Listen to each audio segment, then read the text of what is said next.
Holy crap. I did not expect this video to get as much attention as it did.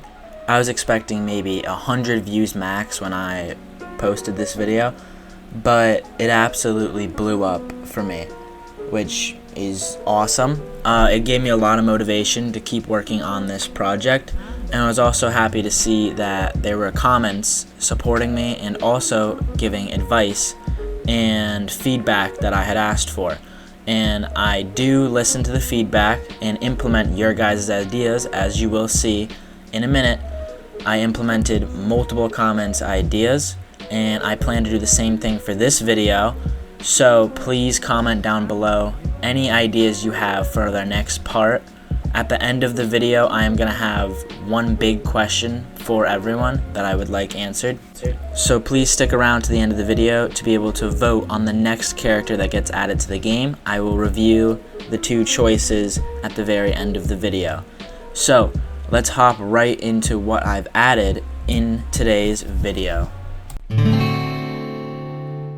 Alright, so day one, our first comment says that the Ice Wizard should have Ice Fists and the Fire Wizard should have a Slam attack. Now, I like the idea of both.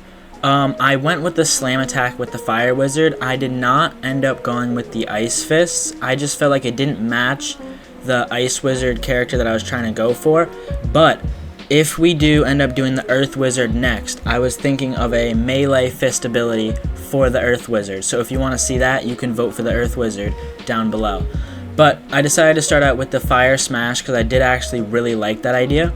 So we hopped into day one in Aseprite, how we start most of our days, and spent about an hour trying to figure out how I wanted to do this. There was not really any reference I could find anywhere, so I kind of just had to freehand it.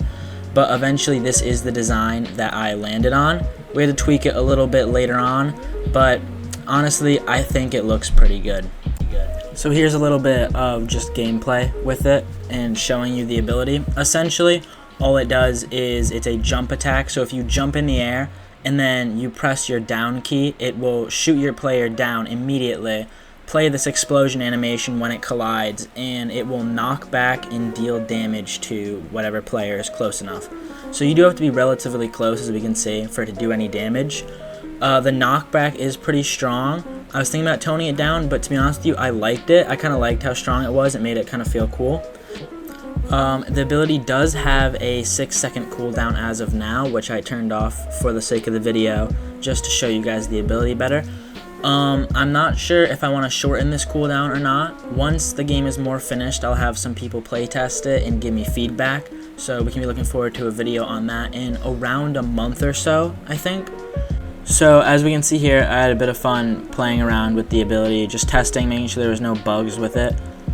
This is the code if you guys want to see it and reference it for yourself.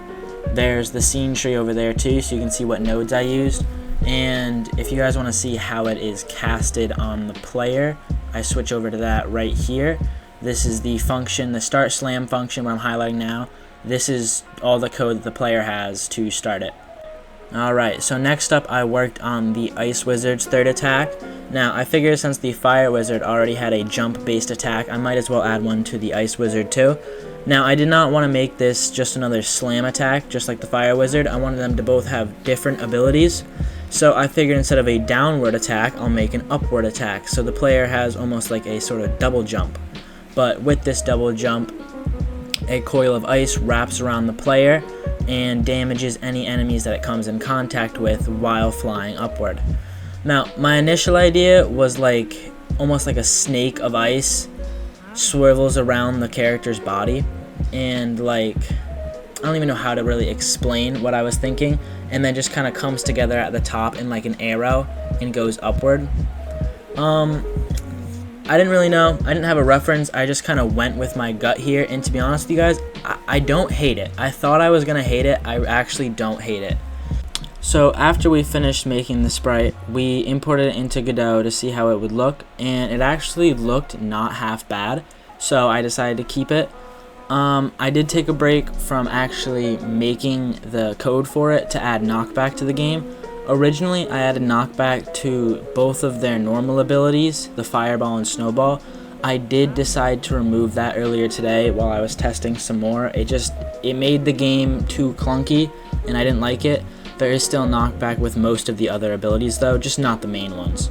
So this here is the code for the new ice ability. If you guys want to check it out, this is the actual code. It's only 3 nodes, and here is some gameplay of it right now.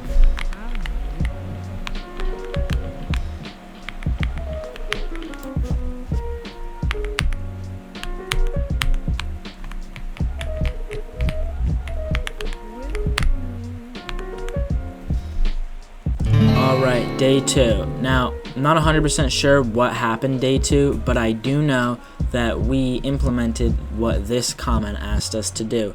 They said that we should make it so the ice wall can stop projectiles, but to balance it, we should make it countered by the firewall. And I actually like this idea so much, I implemented exactly what they said.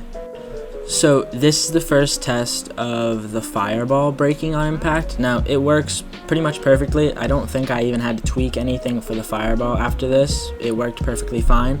For the firewall, on the other hand, this was the first trial, and as we see, it does break the ice spikes, but it keeps going, and I didn't like that. I didn't like how it essentially just made the ice spikes useless, so I decided they were going to both break on each other on impact. So here I started to make a firewall breaking animation because we didn't have one yet, and the ice spikes I made one for that too, since we only had an out animation and we didn't really have like a shattering animation, which is what I wanted.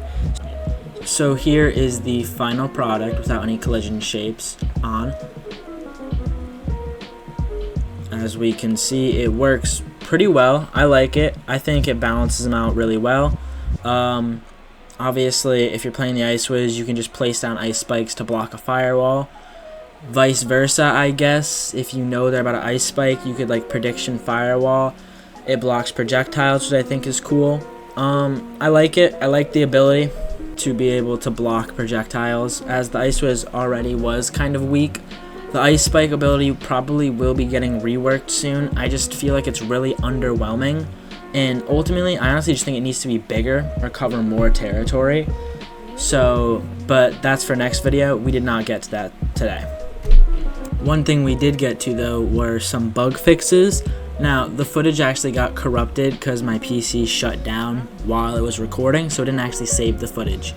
But one issue I was having was the firewall's push mechanic was pushing the Ice Wizard just straight up off the map. It was going right through the walls.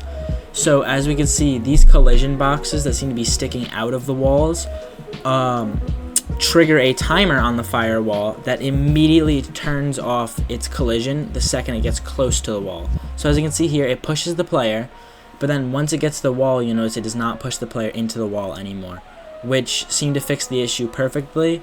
Again, I had to record this just now, so there's not too much to show you because the footage got corrupted. But next up, we're going to work on the final abilities for the Ice Wizard and Fire Wizard.